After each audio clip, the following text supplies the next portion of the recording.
Apa kabar pemirsa Trans 7 dimanapun Anda berada? Selamat datang di LK Indonesia Lawak Club. Malam hari ini dengan para panelis kita akan membicarakan mengenai beberapa apa ya namanya? Topik-topiknya tuh yang hangat, yang sedang dibicarakan juga oleh masyarakat.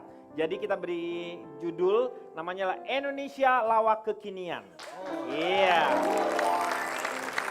Jadi teman-teman boleh memilih nanti, kita akan melihat bagaimana yang akan kita bahas pertama seperti apa, nanti bergantung kepada para panelis. Kira-kira mau membahas yang mana? Kita lihat bersama-sama di layar, ada Ayah Marsyanda, Perpustakaan Baru DPR, penghapusan jalur 3-in-1.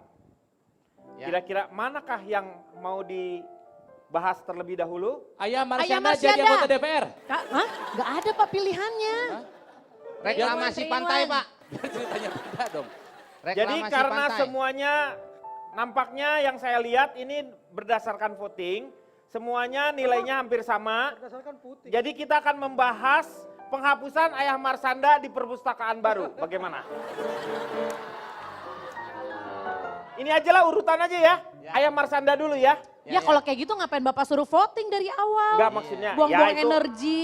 Anda harus mengetahui ya, kadang-kadang dalam demokrasi itu ada tekanan.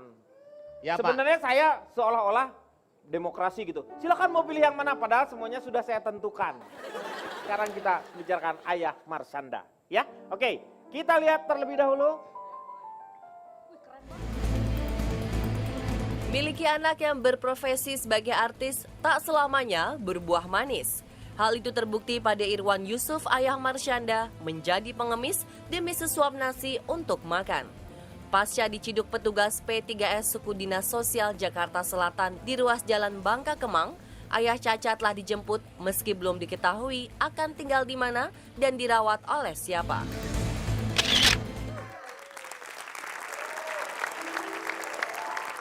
Yang luar biasanya adalah Marsyanda menjemput langsung ayahnya karena merasa bahwa ayahnya mungkin juga kalau menurut saya tidak bisa disalahkan juga mungkin karena mungkin ayahnya juga susah ngurusnya atau ayahnya juga punya keinginan yang lain seperti itu. Kita tidak pernah tahu.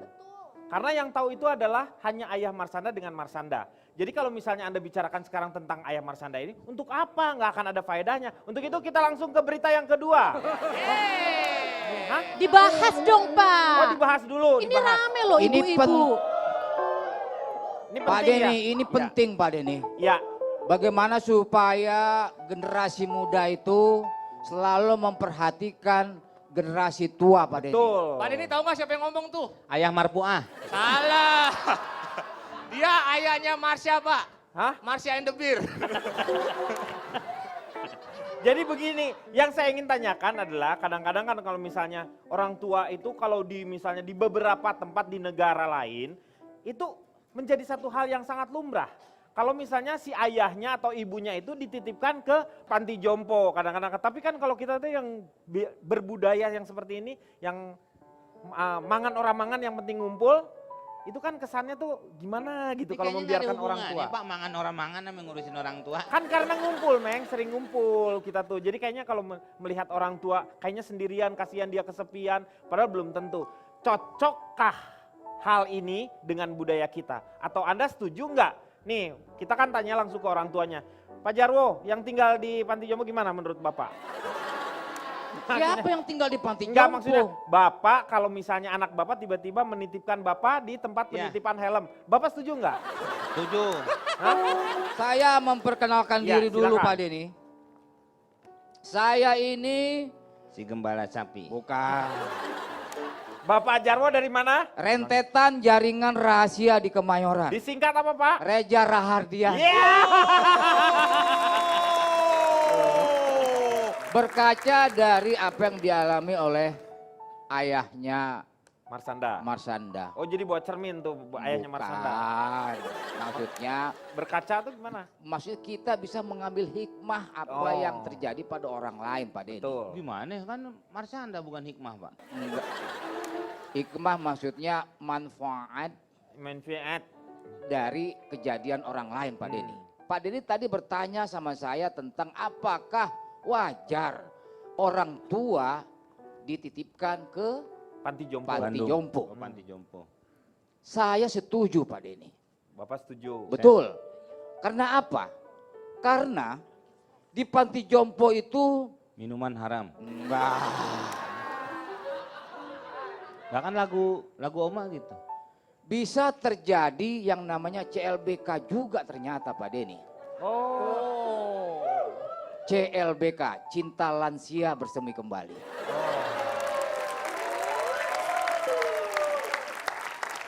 Maksudnya setujunya kenapa Pak? Apakah jadi di sana tuh akan membuat mereka merasa nyaman? Orang Iya tua kita? betul Pak Denny.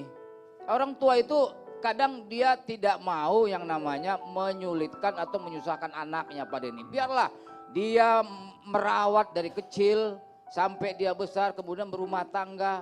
Dan setelah dia anaknya menikah dan berumah tangga, dia tidak mau menumpang hidup kepada anaknya Pak Denny. Marsanda anaknya. Enggak, iya itu siapa aja lah pokoknya. Ini jalur tengah nih Pak ya. Jalur tengah. Bapak kan mau digusur jalur hijau. Anda tuh jalur Pantura. Gak apa-apa enak, Bapak supirnya. Anda penjual lontong. Enggak, sebenarnya Ada istri. gini, sebenarnya memang saya tadinya tidak setuju. Cuman akhirnya begitu saya melihat Pak Jarwo, pikiran saya mulai berubah. Bagaimana kalau ternyata satu, kemauan orang tuanya.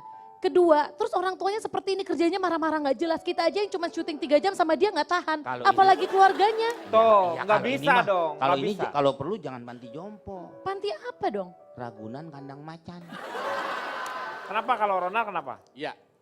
Selamat malam semuanya. Ya, Kalau Pak Jarwo tadi adalah Reza Rahadian. ya. Kalau saya ini dari Asosiasi Diskusi Para Peneliti Penyuka Dodol dan Beken. Wow, disingkat? Adipati Dolken. Oh. Saya adalah seorang anak, Hmm. juga seorang ayah. Dari ibu. Nah, saya adalah seorang anak dari orang tua saya dan juga adalah seorang Ayah dari anak-anak anak saya. Ya. Jadi dia punya anak, juga punya bapak. Dia di tengah-tengah. Nah ini berbobot Pak. Iya. Beda dengan yang tadi. Kita silakan lanjutkan. Oke. Sudah Pak Jarwo. Enggak, belum tuntas saya. Lihat antar di luar, awas Anda. Saya nggak keluar-keluar, saya tahan. Kalau melihat ceritanya Marsyanda ini saya sedih Kang Denny. Iya. Ya, karena kebetulan saya punya sesosok bapak ya, Iya. saya panggilnya bapak, yang sangat saya kagumi. Dia ini bisa saya bilang level pengetahuannya sama seperti Iwan Gayo. Iwan Gayo ini yang dulu bikin buku, Buku pintar. pintar. Oh Ya. Google-nya sekarang. Ah, Ada yang junior, ada juga yang seri senior. Senior, Mau ya. tanya apa saja bapak saya bisa jawab. Saya sangat kagum sama pengetahuannya dia gitu. Itu yang membuat saya mengikuti jejak dia, suka banyak baca. Hmm. Dad ya atau father, Iya. dad is a son first hero Iya, betul. and a daughter first love. Seorang ayah Ayah. adalah pahlawan yang pertama buat anak laki-lakinya dan cinta pertama buat anak perempuannya. Kang Denny juga digituin sama anaknya. Iya. Komeng juga digituin sama anaknya. Bahkan Pak Jarwo pun akan diperlakukan seperti itu sama anaknya. Lain, beda. Kenapa?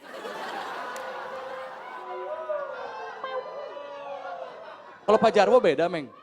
Udah, silakan lanjut. Dan saya akan memperlakukan orang tua saya sebagaimana saya ingin diperlakukan oleh anak saya nanti. Iya, itu. Saya memperlakukan orang tua saya sebaik-baiknya karena saya ingin diperlakukan seperti itu oleh anak saya nanti. Iya. Misalnya orang tua Anda menginginkan untuk tinggal di Panti Jompo, Ya, Mulai ini bersikeras. Mm-mm. Apakah Anda mengizinkan? Tidak, ayah saya tidak ada keinginan tinggal di panti jompo. Misalnya, Tidak ada kata misalnya. Kalaupun mau saya akan kasih penjelasan Bapak buat apa di panti Nah, jompo. itu. Anak Bapak ada 3, Bapak mau sehari di sini, sehari di sini, sehari di sini silakan. Mau main sama cucu yang mana silakan. Mau liburan kemana saya bayarin. Kayak dulu ayah saya, mau main sama cucu. Saya kasih Pak. Nah. Pas cucu Cayati saya nggak kasih. Ya iya. iya bukan muhrimnya itu. Iya, Kan nyanyi nanti. Udah Iya. dewasa dia. Nggak tega Kang Denny karena panti jompo di Indonesia sama panti jompo di luar negeri beda. Beda. Dititipkan, biayanya ada, dibiayai oleh negara, programnya ada, makanannya terjaga, secara psikologisnya juga terjaga. Anda nggak tahu, Anda ke Cipayung sana. Nah, di Cipayung tuh. Di sana ada. ada tempat panti jompo yang dikelola oleh negara. Saya juga panti jompo yang ada di Jakarta Selatan di Jalan Margaguna, Pak Jarwo. Ya, Saya ke dekat, Cipayung Pak. dong. Saya dekat sama Cipayung rumah saya. Nah, Di mana? Cimantel, Pak. Cimantel. Hah? Cipayung, Cimantel Bukan gimana payung sih? mantel, jas hujan. Gitu. Kalau Sisi sendiri gimana sih? Sisi setuju nggak? Silakan. Assalamualaikum warahmatullahi wabarakatuh. Waalaikumsalam. Perkenalkan saya perkenalan diri. Silakan. dulu ya. Ya, silakan. Mohon Apa sih, duduk Seth? dulu, giliran saya Duduk, bicara di ya. gambar Mohon nggak duduk dulu. enak. Nggak enak jadinya Pak Jarwo. Gambar. Mendingan duduk. Soalnya jomplang banget Pak Jarwo. Iya, jomplang. Pak Denny, Iya Pak bener. Denny, emang nggak tahu Bapak di siapa? Ya siapa? Dia Kunto Aji dengan lagunya sudah terlalu lama berdiri. Kunto Sudah Aji. terlalu lama berdiri. Dari tadi ini. Silakan duduk Pak Jarwo dengan penuh hormat. Silakan Hobbit duduk dulu. Hobbit. Ya, oke. Jadi begini, selamat malam Bapak-bapak, Ibu-ibu yang cantik-cantik dan ganteng-ganteng. Saya ini kebetulan perwakilan dari perkumpulan perempuan inspiratif sering sosialisasi tapi tak lupa pergi shopping. Walah, disingkat apa tuh? Disingkat Princess Tripping. Ding, Wah. ding, ding, ding, ding, ding, ding, ding, ding. Jadi maksud kedatangan saya ke sini karena ini cukup memakan waktu shopping saya ya. Iya. Saya mengharapkan diskusi yang lebih berbobot dan bermanfaat begitu. Saya setuju. Saya setuju. Betul. Jadi pertanyaannya apa tadi ya Kang ya? Gimana? Berbobot tapi bertanya. Aduh. Karena Pak mohon maaf boleh Ada. duduk sebentar. Terima kasih. Jadi apakah Sisi setuju kalau misalnya suatu saat Sisi harus tinggal di panti jompo atau Sisi memberikan ruang untuk orang tua tinggal di panti jompo? Oh begitu. Saya kebetulan seorang anak perempuan ya. Iya. Saya anak perempuan pertama. Dan anak perempuan pertama itu kalau kata orang-orang itu punya kedekatan khusus dengan seorang bapak. Betul. Nah saya tuh sangat merasakan itu. Jadi sampai kapanpun mau seperti apapun keadaan bapak saya nggak akan tega untuk meninggalkan bapak saya tinggal sendiri atau tinggal di panti jompo. Iya. Jadi saya setuju dengan Kang Ronald tadi. Kalau misalnya a father is a daughter first love. Iya. Mau ada laki-laki deketin, mau udah punya suami, mau apapun yang terjadi, pokoknya papa itu nomor satu. Jadi saya tidak setuju. Mau Kalau sampai kapanpun, misalnya nanti, I love my Pak, daddy. ntar, Iya. Pak. Kenapa Pak? Bisa. Bapak dirimu lu ngalingin spion, saya mau mundur. Udah duduk, Pak. Agak tergugah hati saya ini. Zivana, saya tanya. Nanti misalnya suatu saat nanti Zivana nanti tua, misalnya Anda dititipkan sama anak panti Anda jompo. ke panti jompo, Anda mau apa tidak? Tidak. Ngapain mendingan saya tinggal sama anak saya dong. Kalau Lebih anaknya enak. memaksa Anda tinggal di sana. Wah anak kurang ajar itu. Nggak boleh atuh Pak, di mana-mana juga anak itu ibaratnya surga aja di telapak kaki ibu. Ya. Ibu, lalu bapak. Tetap aja bapak itu Berarti penting. ibu, Bapak. boleh 3 dong. Iya. Ya jangan atuh, maksudnya Boleh. urutannya. Boleh aja kalau Bapak kuat. Ibu nomor 1, terus ibu lagi gitu Bapak sih. nonton Cowboy aja lemes. Kang Denny, Ya. bentar maaf, apa hubungannya tadi kan kita disuruh topik Marsyanda Betul. dengan ayahnya, terus Iya. kok Toto ke panti jompo, emang Iya, Marsyanda Pak. kayaknya nggak ada rencana mau Wah. nitipin Oh, enggak, bapaknya ke panti maksudnya. jompo. Maksudnya itu adalah kalau misalnya apakah panti jompo itu merupakan solusi supaya kan Terus ini hubungan terpisah. sama bapaknya Marsyanda tuh apa tadi? Betul sekali Pak Denny. Ini yang merusak tema. Anda Tadi yang awal, merusak tema. Bapak Kenapa ini. Pak Denny dong, kenapa saya yang merusaknya? Bapak bicara ke sono kemari, Jadi kayak belok orang nih. nyari alamat palsu. Ini kita harusnya bahasnya fokus ke Marsyandanya dong Pak. Ini kok jadi panti jomponya sih? Boleh, silakan. Enggak, itu kan dari mulanya memang masalah mengemis tuh Pak Denny. Tapi muaranya nanti itu akan berujung masalah orang tuanya nanti dititipkan ke panti jompo begitu. Kalau misalnya sekarang kita kan terlihat terlunta-lunta itu. Masalah pengemis itu saya tidak setuju juga Pak Denny. Kalau saya lihat pengemis itu yang tidak dihargai itu hanya di Indonesia. Karena yang namanya di Cina, pengemis itu mempunyai kekuatan. Mereka mendirikan partai Kaipang. Pak itu film kungfu Pak. Hei, Itu Ada. film. Jadi kita kembali ke topik, yaitu topiknya tadi Marsyanda bapaknya menjadi pengemis dan dia tidak malu mengakui. Iya, betul. Beda dengan Pak Jarwo kan, kalau Pak Jarwo jadi pengemis, Ya. pengemisnya yang malu kan Pak? Jadi beda tuh Pak. Ya. Betul, Pengemis lain merasa yang malu. profesinya tercoreng begitu oleh Pak Jarwo. Boleh Intinya saya, saya tidak setuju ya Pak ya. Ya. Saya boleh Boleh. dulu kembali. boleh saya Silakan memperkenalkan duduk. diri dulu Pak? Silakan. Tadi sudah ada Reza Rahardian, sudah Iya. ada Adipati Dolken. Saya kebetulan dari aktor yang sangat tampannya luar biasa Wih, Pak. Siapa? Saya dari jaringan warga Oon yang kurang aturan, Kurang aturan disingkat disingkat. Jarwo Kuat. Nah Pak, kebetulan Pak saya kembali ke topik Pak ya. Ya. Melihat Marsyanda dan itu saya sebenarnya agak sedikit prihatin sekali Pak. Karena ada sedikit kasus di Cina Pak. Ini ada cerita nyata di Cina Pak ya, ceritanya nyata bukan KW. Iya. Ada seorang anak kecil Pak, usianya baru 3 tahun di Cina tapi dia sudah bisa merawat ibunya korban kecelakaan Pak. Ya. Seperti apa VT-nya, saya sudah punya VT-nya Pak, bisa dilihat langsung. Ini buktinya ya. 不吃菌辣了，咱不敢吃，妈妈有病。在汝州市第二人民医院，29岁的王慧仙躺在病床上不能动弹。她3岁的女儿倩倩像个大人似的在病房里忙碌。哎，扶着你就倒了，躺床上挺有气力。一个3岁的孩子怎么就承担起了照顾妈妈的重任？一说起这个，王慧仙忍不住哭了。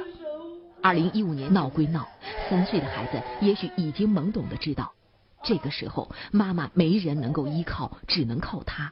叫护士换药，帮妈妈洗脸、端屎倒尿。倩倩像模像样的做着本不该属于她这个年龄做的事儿。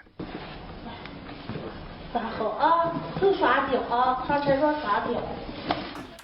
Ya. Jadi seperti itu Pak Denny. Mungkin Kita bisa lihat usianya baru 3 tahun Pak Denny. Ya. Maaf Pak, itu Boleh. kan pengumuman di bandara tadi bahasanya Pak. Bukan itu. Cincui. Cincui. Jadi itu. Wong si mama itu.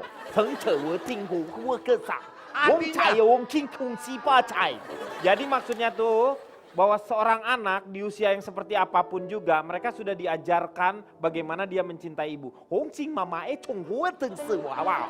Wei la sung de wei ya sung ha ba wo ha ha gao. Ma la ha bo ko cha ha bo ko sa ha ba ba bao. Koh. Ba ho. Ntar sore kirim pasir. Ya, dikirim pasir. Jadi Silakan Pak Pak Denny, Jarwo. saya sungguh tidak habis pikiran jika ada seorang anak mengizinkan bapaknya tinggal di panti jompo. Kalau saya pribadi punya orang tua, udah tua mendingan saya beliin rumah satu Pak. Kalau dia emang kesepian saya sewain alay, jadi rame hidupnya Pak. Kayak gitu. Ya. Kalau Cipan tuh tadi gimana sih kamu tuh? Enggak, aku tuh Bingungnya. sebenarnya Kamu gatel. enggak, saya tidak melihat bapaknya Marsha. Tapi Marsyandanya sendiri menurut Anda Nah ini dia. gimana? Saya justru terganggu dengan pemberitaan dan masyarakat yang seolah-olah bapaknya menjadi seperti itu adalah tanggung jawab Marsyanda, Marsyanda. iya betul. Seolah-olah Marsyanda yang disalahkan. Iya. Tapi sebelumnya saya perkenalkan diri. Ya, Kalau silakan. tadi ada Reza Rahardian, ada Adipati Dolken. Dan Saya juga Jarwo adalah Kuat. Jarwo Iya. Kuat mah nggak dihitung lah, Oh itu iya bukan tadi, bu artis. Emang salah tuh dia. Kalau Salah. kata orang belanja timun tuh yang bengkok suka dikasih. Mau beli sekilo nih timun. Oh jadi yang jelek Nih, sekalian ini ada daripada yang nggak bengkok laku. nih, tambahin nih, saya tambahin nih Bu. Biasanya begitu. Oh oke. Silakan memperkenalkan diri. Saya dari Didikan Mengutamakan Kesantunan, Stamina dan Rohani atau disingkat Dian Sastro. Oh. AADC Pak, ada Iya. apa dengan Cipan? Iya. AADC itu nama Twitternya Kang Denny juga, AADC. Kalau saya tuh termasuk yang mengikuti beritanya karena saya gini, mungkin karena kebetulan saya juga tidak dibesarkan dengan ayah, jadi saya bisa kurang lebih memahami apa yang dialami oleh Marsyanda. Ketika hubungan kita sama ayah dari kecil tidak terlalu harmonis, mungkin memang agak susah untuk menganggap ayah adalah our first love, daddy is our hero, karena kita punya pemikiran yang berbeda. Saya suka sekali dengan kata-kata Marsyanda yang dia bilang setiap orang berhak menentukan genre hidupnya masing-masing. Walaupun kita seorang anak, kita tidak memiliki kekuatan untuk bisa memerintahkan ayah kita atau orang tua kita untuk berjalan sesuai yang kita pikirkan, yang terbaik untuk dirinya. Iya. Setuju. Bahkan di beberapa wawancara, bahkan adik kandungnya sendiri ketika diwawancara, itu terlihat dari cara mereka ngomong, mereka sudah berusaha sebagai keluarga. Iya. Tapi kan ayahnya sudah besar, dia bisa memilih jalan hidupnya sendiri. Jadi gak adil kalau kita menyalahkan keluarganya atau Marsyanda yang seolah-olah paling bertanggung jawab atas hidup yang memang dipilihnya seperti itu. Setiap manusia kan punya sejarah Pak. Setiap manusia punya sejarah, ada yang penuh dengan kata-kata indah, ada yang penuh dengan kata-kata sumpah serapah. Pokoknya untuk Marsyanda, saya doakan semoga kamu tabah menjalani semua. Iya. Jadi pada prinsipnya semuanya yang harus diingat oleh bapak-bapak di seluruh dunia, kalau misalnya terjadi sesuatu pada anaknya itu, kalau misalnya ada masalah-masalah kecil itu, betapa pentingnya figur seorang ayah dalam sebuah keluarga itu. Makanya saya ingatkan untuk menjadi ayah itu penuh dengan tanggung jawab. Kalau Anda mau kemana, Meng? Ya, Bapak mau Saya kemana? kan mau ke depan sini. Silakan, kirain Ya, mau pergi. jangan ikut berdiri Ya. juga. Iya. Jadi mohon kepada bapak-bapak mulai dari sekarang itu jadilah imam untuk keluarganya minimal seperti itu. Kita akan kembali tetapi dengan bahasa Tionghoa tadi. Wong ce tua il ka tong se be yang kuking, wong kayo song kayo mayoka. Maksudnya Anda jangan kemana-mana, di sini saja. Kembali lagi dia akan mengatasi masalah tanpa solusi. Baru-baru ini kita mendengar yang namanya berita tentang bagaimana anggota DPRD dan juga anggota DPR yang meminta fasilitas melalui surat resmi ini ya. Yang pertama adalah diajukan kepada Menteri PAN RB, yaitu Menteri Pendayagunaan Aparatur Negara dan Reformasi Birokrasi. Ya, itu ya. Yang minta anggota DPRD, kebetulan beliau itu adalah koleha karena satu partai. Beliau DPRD. Beliau kebetulan koleha di satu partainya. Hah? Kolega, kok koleha? Belanda, ini bahasa Belanda. Jadi kan Belanda nggak apa-apa, Ci. Belanda, Koleha. G dibaca, heh. Ini ejaan zaman dulu mungkin yang belum disempurnakan. Teknologi. Kan dulu Kang Deddy sekolahnya di Stovia ya. Stovia saya. Ya, Stovia. Saya di Sama- Utrecht. Oh di Utrecht dulu. Saya Utrecht waktu Belanda. itu. Hebat. Kebetulan saya memang dibesarkan di Leiden. Bisa bahasa Belanda Kang Deddy? Ah enggak, karena di Belanda juga ngobrolnya sama orang-orang Sunda. Jadi orang Sunda deh begitu. Jarang ngobrol sama orang Belanda. Saya 3 tahun di Amsterdam. Udah Pak, langsung Pak. Pak, Meng, dia enggak tuh, ini jadi ngaco lagi nanti. Dia- Bapak harus terus. dia 3 tahun di Amsterdam ya Pak ya? Amsterdam. Amsterdam. Amsterdam. Ya ya. Ngapain Pak Jarwo di Amsterdam 3 tahun? Pak, kalau kata di Indonesia tuh Jatiluhur. Kok Jatiluhur? Iya Waduk bendungan. itu kan, Iya Surabaya. bendungan. Nah, penasaran saya pengen tahu Nama 3 kota. tahun di Amsterdam ngapain Pak Jarwo? Ya kuliah lah. Oh kuliah. Woi. Di mana? Ini Pak di Amsterdam University Ah, Ada. ambil jurusan pintu air Pak. pintu Ya, air. di sana itu kan pengolahan airnya itu bagus sekali Pak Bagus, Denny. betul Ya. sekali. Terus kita masalah Belanda apa masalah apa ini kita bahas? Ini kita mau bicarakan mengenai anggota DPR dan DPRD nih. Sementara salah satunya juga yang artis yang sekarang menjadi anggota DPR, Rahel Mariam juga mengirim surat ke Prancis kalau tidak salah ya, Kedutaan Besar Prancis. Jalan-jalan sama keluarga. Ya, nah bolehkah menurut Anda, bolehkah seseorang memakai fasilitas negara untuk kepentingan pribadi? Itu yang kita bahas sekarang. Nah ini nih surat, ini yang suratnya ya. Duta Besar LBBP RI untuk Republik Prancis merangkap ke Pangeranan Andorra. Andorra ini kayak kucing ya Andorra. Ya. Kucing Anggora Pak. Andorra ya. Kita bahas sedikit saja. Mungkin ada yang mau membahas. Ya silakan Ronald. Gimana? Boleh nggak kita Ya memakai? nggak boleh lah. Tapi ini kisah nyata Kang Denny. Kisah nyata betul. Saya punya teman kerja di Konjen. Hmm. Bukan di kedutaan tapi di Konjen. Konsulat Jenderal di sebuah kota di Australia lah. Ya. Sahabat saya berkunjung ke sana. Sebagai teman, Mm-mm. dan ketika sedang main sama saya, ada telepon dari kantornya. Pulang. Hah, kenapa pulang? Ayo ke kantor.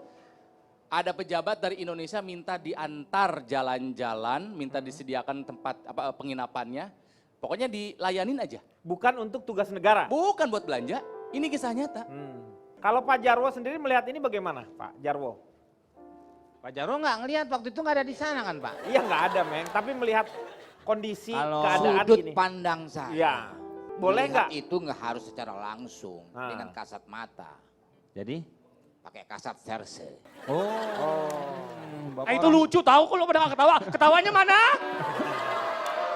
Bapak setuju nggak Pak? Setuju Pak Denny. Oh, Mungkin saya jadi boleh agak gitu. berbeda dengan pandangan si Tapi kan Ronald. ini untuk kepentingan Untuk pribadi sebagian Pak dan besar. keluarga. Hmm? Ini kan untuk kepentingan pribadi dan keluarga, tetapi dibayarin oleh negara. Tahu dari mana Anda dia itu? Kalaupun dibayar? tidak dibayarkan, Begini. minimal menggunakan fasilitas. Iya. Seperti kasusnya si Rahel Mariam. Nah, Di sana itu dia itu nelpon kedutaan besar di Prancis Itu ada suratnya. Iya, hanya untuk minta bantuan Iya. mencarikan kendaraan. Bukan, nanti yang bayar tetap si Rahelnya itu. Ya. yang bayarnya Rahelnya. Ya, Rahel sendiri. Tapi kan nggak usah harus Ah? nggak usah kirim surat dong, mendingan telepon aja. Jadi ke pribadi, tidak ada lagi yang namanya kepentingan-kepentingan atau fasilitas negara di situ. Ini kan Ya, jelas dengan kop surat ya, mengatasnamakan, iya. pakai lembaga gitu. Secara resmi boleh juga begitu Pak Denny, nggak Oh, masalah boleh. bagi saya. Ya itu kalau beda pendapat kan. Iya dong. Jarwo, iya. Mungkin tidak tahu Pak orang kedutaan kalau dia siapa. Mungkin kalau minta tolong biasa kadang-kadang kan ada juga kedutaan yang memang sulit Pak. Warganya sendiri mengadukan sesuatu Mm-mm. kepada kedutaannya. Kadang-kadang ada juga yang dicuekin Pak. Nggak ditanggapi. Ada juga Oh. seperti itu. Kayak saya pernah berada di luar negeri Pak. Mm-mm. Saya waktu itu mengadu kedutaan Indonesia yang Di? ada di Amerika. Ah. Tapi mereka tidak menanggapi. Kenapa? Karena saya waktu itu adanya di Hong Kong Pak. Pak Jarwo, mau tolong coba. Ini kan gimana coba Pak? Masa kan dia di Hong Kong? Pak tiba-tiba- Denny bisa menilai kan Iya. siapa yang Meng, iya, PA Meng. saya apa dia. Yang dari awal yang bikin kacau itu kan dia kan. Iya. Pak Denny percaya kan sekarang kan. Percaya Siapa saya. yang benar, siapa Iya, yang salah. Iya benar. Kalau Sisi setuju gak? Saya sih sebenarnya mengerti sih, mungkin mencoba memposisikan diri menjadi Rahel Mariam Boleh, gitu. iya. Mungkin dia juga lagi ada di sana. Ya betul, saya mau minta bantuan kok ke Konjen, dan memang kalau di media-media yang saya baca sih katanya memang cuma minta bantuan gitu. Nanti yang Iya. bayar semuanya ya dia. Yang namanya kita sama warga negara Indonesia saling bantu boleh lah, apalagi dia kan juga Dia salah berada satu di petinggi negara lain Dia ada di misalnya. negara lain, lalu minta bantuan sama konsulat jenderalnya yang nggak salah menurut saya gitu. Sebetulnya interpretasinya aja nih kayak gimana. Jadi makin beragam ya, tergantung dari persepsinya. Sekarang kita membahas masih di DPR nih ya. Kita akan membicarakan mengenai perpustakaan baru DPR. Ya lama lagi. Sekali lagi. Walah dah, bikin perpustakaan aja kok sampai ngabisin 500 miliar. Memangnya yakin kalau sudah di perpustakaan yang harganya setinggi langit ini bisa bikin minat baca barang dewan bertambah? Ayo dipikir-pikir dulu.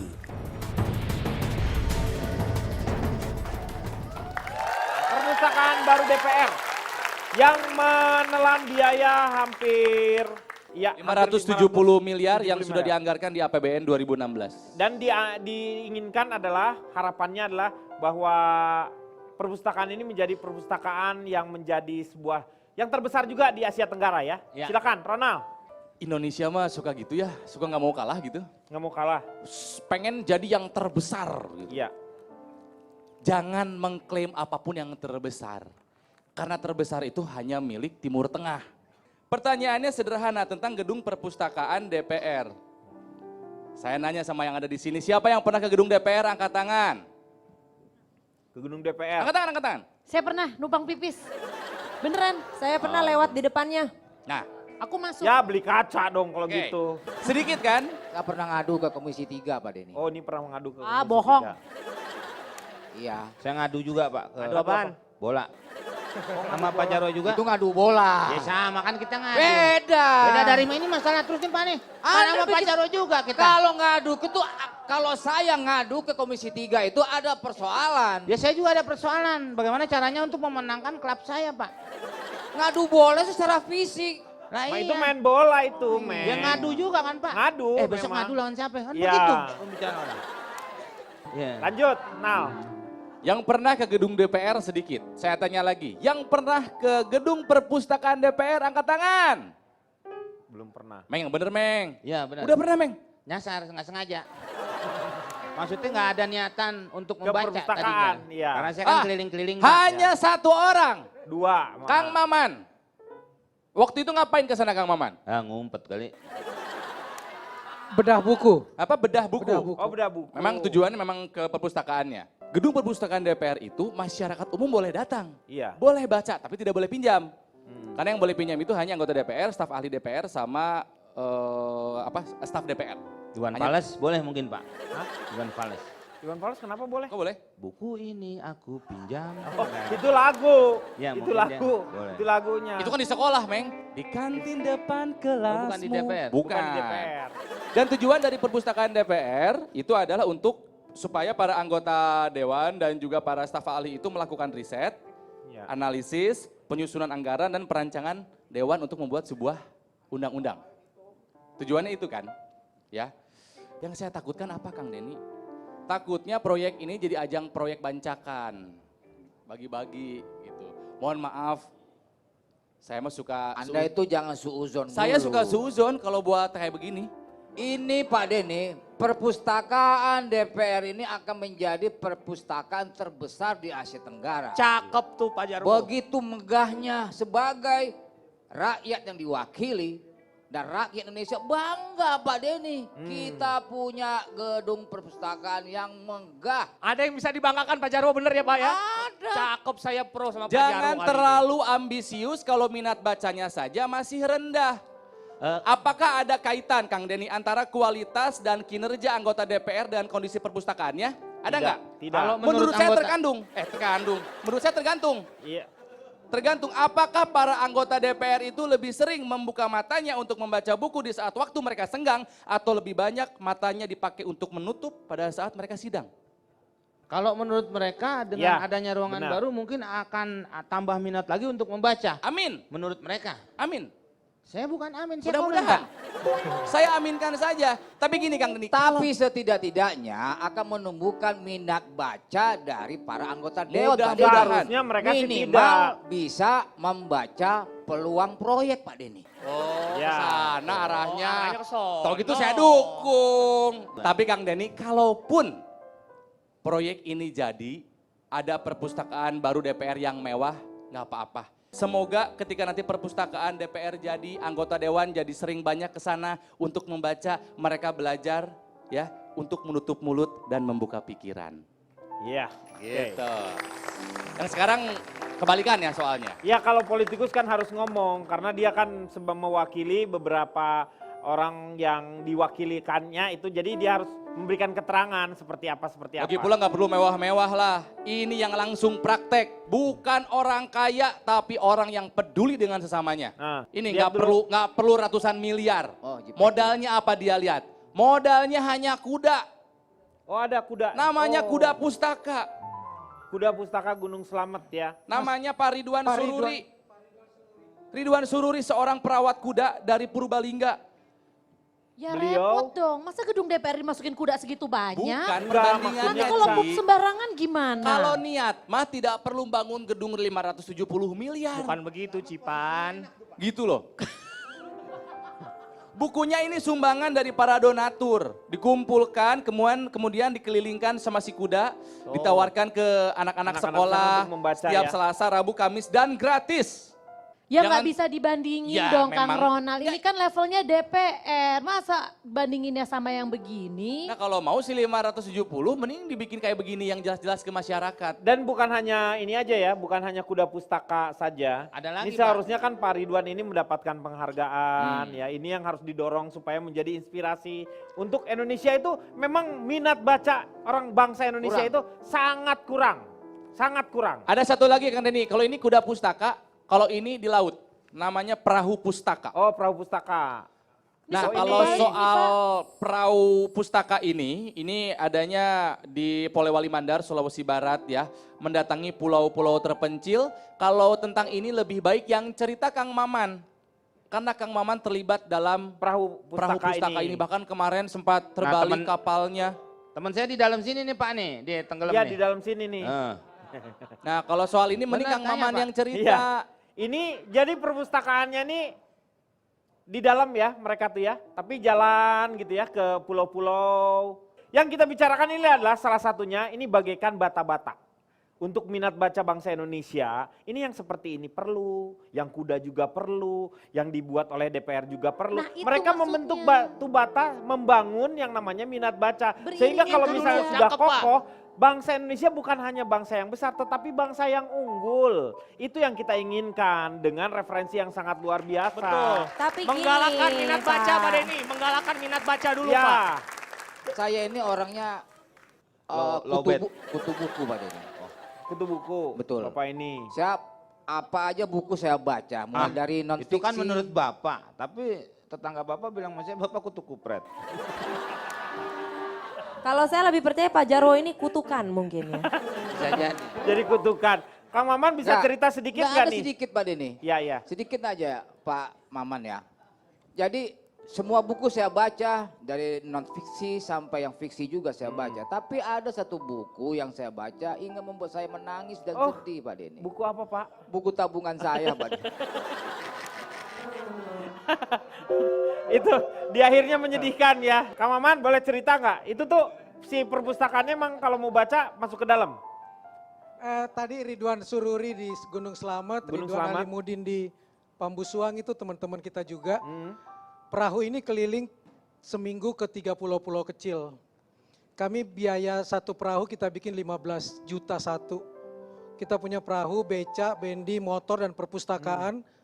Dengan 5.000 buku itu biayanya modalnya cuma 120-an juta nggak lebih. Dan kenapa kita bikin semangat ini? Karena katanya Indonesia itu negara Islam, ayat pertama yang turun ikro. Iya. Tapi menurut UNESCO minat baca orang Indonesia itu menyedihkan sekali. Iya. Cuma 0,0001%. Jadi dari 10.000 orang Indonesia cuma satu yang baca buku. Yang baca. Itu yang sebenarnya harus jadi semangat termasuk kalau mau bikin perpustakaan yang bagus.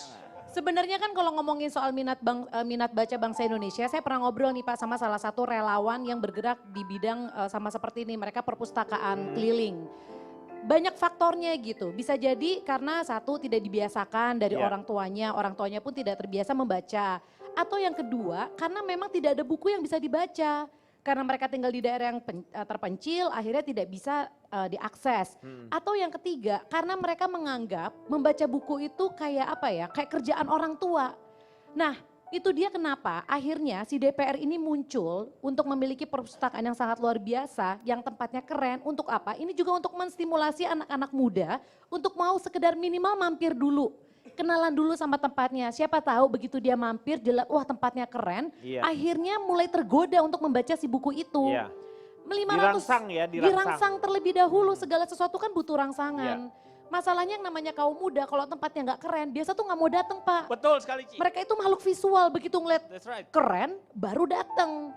570 miliar memang uang yang besar. Betul. Tapi di sini mereka pun mengklaim silahkan kalau mau dikawal sama BPK dan KPK, monggo. Iya memang. Berarti kan kita bisa Terbuka, bareng-bareng betul, mengawasi, terbuka. terbuka, Terus iya. kenapa harus disuuzonin? Saya mah realistis berkaca dengan pengalaman-pengalaman sebelumnya. Sering Ya. dikecewakan. Tapi sekarang juga sistem pendidikan di kita juga sudah lumayan agak berubah. Jadi anak-anak SD itu dalam 1 minggu mereka minimal harus membaca 1 sampai dengan 3 buku. Itu menjadi sebuah tugas. Dan itu ditandatangani oleh orang tua biasanya. Ya. Di bukunya itu dikasih report, ada namanya buku reportnya itu, dia harus baca buku apa saja. Kalau misalnya orang tuanya juga lengah, itu dia hanya akan menandatangan saja. Tidak akan menanyakan apa yang kamu baca ini, tentang apa ini. Itu sebenarnya adalah salah satunya itu menjadikan komunikasi sebenarnya yang biasanya tidak orang tua dengan anak itu hanya asal tanda tangan, nggak ada komunikasi. Dengan seperti itu jauh lebih dekat lagi sebenarnya. Bukan hanya dari membacanya, tetapi hubungan orang tua dengan si anak. Nah saya mau tanya nih, pasnya ngebaca itu memang waktu-waktunya kapan sih? Sebelum tidur. Sebelum tidur. Iya. Kalau Pak Jarwo? Sebelum- Nggak usah, jangan Nggak baca usah dia. deh, Ci. Cipan gimana? Aku kapan saja di saat lagi menunggu sesuatu. Oh jadi membaca. Kalau Ronald? Kapan saja. Oh kapan saja? Saya bawa buku kemanapun. Komeng apa Meng? Kalau pada saat saya tidak bekerja Pak. Ya kalau lagi bekerja kan nggak bisa baca Meng. Iya jadi waktunya kalau di rumah seharian bisa baca Bisa buku. baca. Iya, tapi saya nggak bareng Amir sendirian. Karena Amir tak dapat membaca, Pak. Ya, angin. Oh, angin ya? Angin tak dapat membaca. Kirain Amir, Pak. Bukan, kalau Sisi. Udah kan tadi. Oh, udah Lupa ya? Bapak Kurang kemana baca tuh berarti. Berarti Pak Jarwo deh kan. Udah deh nggak penting Udah deh, lah. nggak Kita mau penting. ini. Kita akan kembali setelah yang satu ini. Kembali lagi dia akan mengatasi masalah tanpa solusi.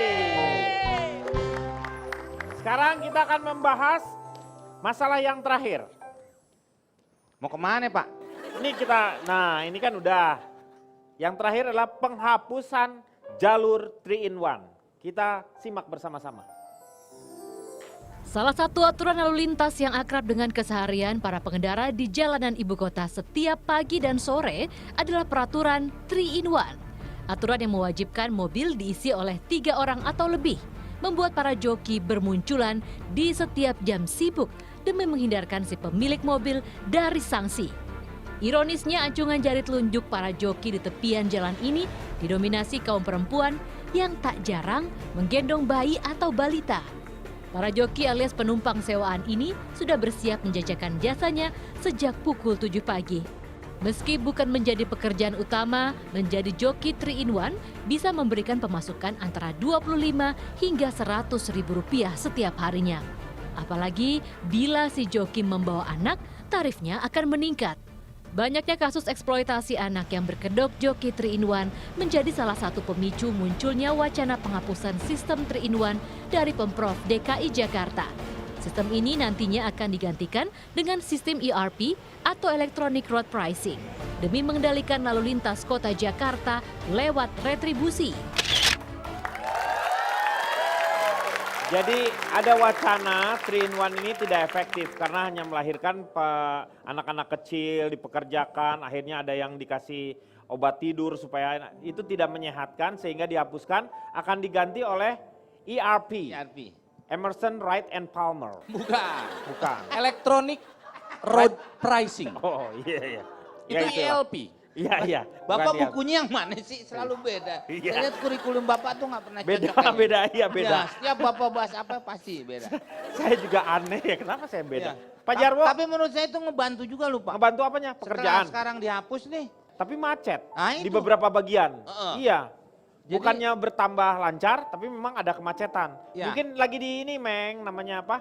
Membiasakan. Nah, Iya, maksudnya kan tadinya ada joki, iya. terbantu juga mungkin ya Pak ya. Ya. Tapi memang kalau dihitung-hitung ya mungkin lebih banyak mudorotnya mungkin Pak. Ya. Saya cuma melihat kejadian hari ini saja. Hmm. Malah macetnya bertambah. Bertambah. Nah, sekarang pertanyaan saya sama Bapak ini, joki 3-in-1 sama joki Sitohang masih ada hubungan? Coki itu. Coki. Itu coki. Coba, Bapak, Ini gimana? Pak Denny. Dampak positif dan negatifnya, Pak. Enggak. Kita melihat ada sisi positif dengan adanya 3-in-1. Iya, Membuka positifnya. lapangan pekerjaan bagi orang lain. Sampo Pak. Kok sampo? Sampo ada 3-in-1 nih Pak. 3-in-1 ada Ada conditioner, yang langsung conditionernya. Beda. Pak Denny punya kaso enggak? kaso, ada kaso panjang. Kaso panjang, kaso pondok. Kan ada lagunya tuh Pak. Ada kaso. Pak Denny, Ya. saya sangat setuju dengan adanya 3-in-1 Pak Denny. Dan saya tidak setuju Pak itu gimana sih Pak lagunya Pak? dengan adanya rencana penghapusan 3-in-1 ini Pak Denny. Joki 3-in-1 itu bukan sebuah penjajahan. Kalau Bambung Rangdek lain lagi Pak. Justru diam. Bang Bung Orang Ranggai. joki 3-in-1 kenapa? Pak Denny juga dong.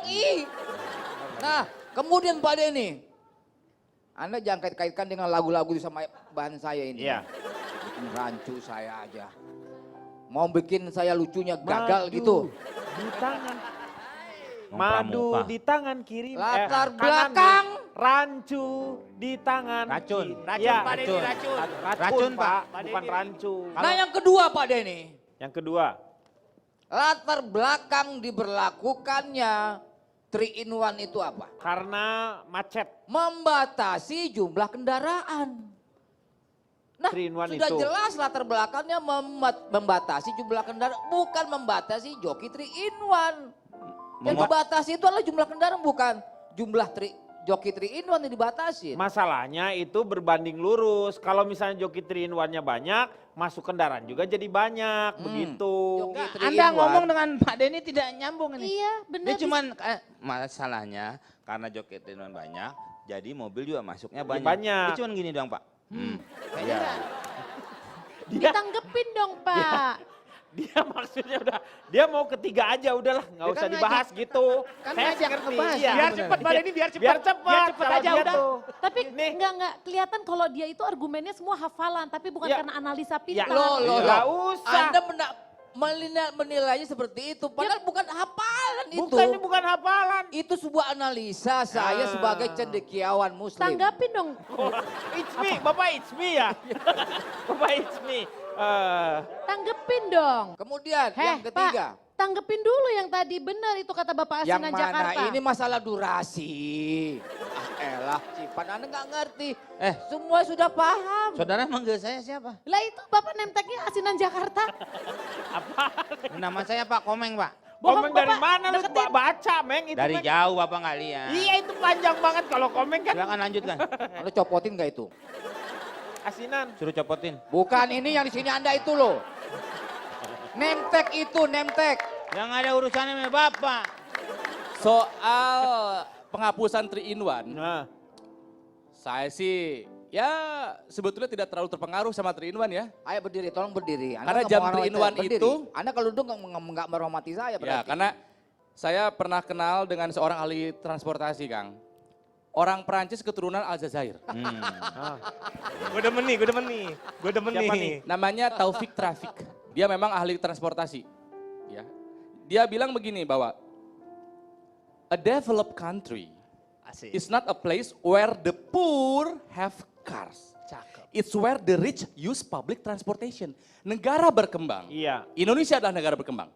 Negara berkembang adalah sebuah tempat di mana bukan orang miskin beli mobil, tapi orang kaya mau pakai angkutan umum. Iya. Pengen kurangi kemacetan, benahi public transportation. Iya memang itu. Cakep Pak Ronald.